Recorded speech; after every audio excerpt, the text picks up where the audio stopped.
Good morning, everybody. Welcome back to the channel. I wanted to talk to you today about losing body fat through cardio. Our last video, we talked about how to build glycogen storage and what time you need to start eating, between the 2 and 3 hour marks for as long as you're awake during the day.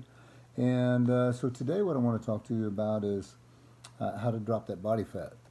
So for an arm wrestler, if you need to make a certain weight, you want to drop body fat, obviously, not your muscle. You want to hang on to as much muscle as possible and drop the body fat.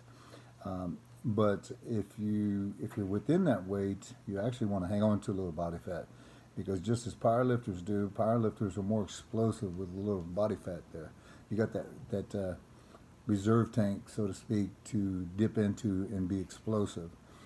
So you may want to keep that in mind as a professional arm wrestler, a competitive arm wrestler, to hang on to that extra explosive energy.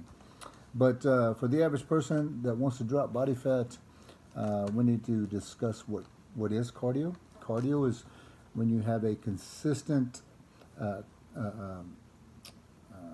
let's say you're going for a walk or you're on a treadmill for 12 minutes or longer. So the first 12 minutes, if you have any glycogen storage, which is the combination of protein and complex carbohydrates converted into fuel for your muscles, if you have glycogen storage in your body, the first 12 minutes of continuous exercise, such as walking on a treadmill, will use that glycogen storage and be toning your heart muscle, leg muscles, whatever you're using the most. And then after 12 minutes, your glycogen storage shuts down and you start burning body fat for fuel. And so that's when dropping that body fat comes into play.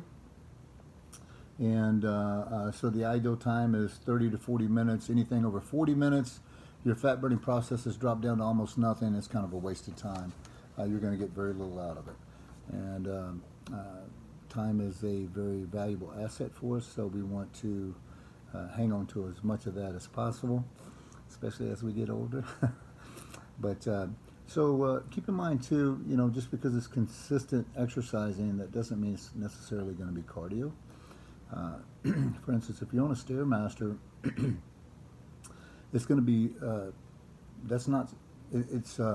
cardio is only considered cardio when it's non-strenuous enough to use fat cells for fuel, because your fat cells are not strong enough to fuel your body in anaerobic activity, such as the Stairmaster. You get on the Stairmaster, start pumping it out, and you're actually burning more muscle than body fat.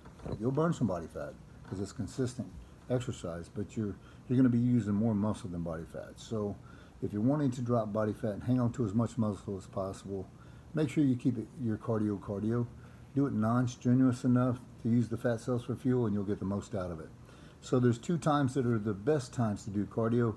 One is first thing in the morning before you've eaten anything, because before you eat anything, your metabolism, within that first 30-minute window, your metabolism's running fast already. So you get in there and start doing your cardio within that first 30 minutes before you've eaten anything. You're on an empty tank of gas. There's no glycogen storage built up, and you start burning body fat immediately. So, that 30 to 40 minutes is going to be equal to 1.3 minutes in the afternoon. Every minute you do in the morning is equal to 1.3 minutes in the afternoon. And the reason for that is you don't have to spend that first 12 minutes to shut down that glycogen storage. So keep that in mind if you want to burn as much body fat as possible. And then the second best time to do cardio is in the after a workout, because if you've done a 45-minute workout, your body only stores 45 minutes of glycogen, which is, again, the combination of protein and complex carbohydrates converted into fuel for the muscles. So once that's exhausted, once that's depleted, after 45 minutes, then you can start your cardio at the end of that 45-minute workout of lifting weights or whatever it is you're doing, and you start burning body fat immediately. And then you can go up to 30 to 40 minutes, and again, anything over 40 minutes is kind of a waste of time because your fat burning process has dropped down to almost nothing. So I hope this helps you to make the most out of your day, and yeah, drop that body fat, man. Have a good day.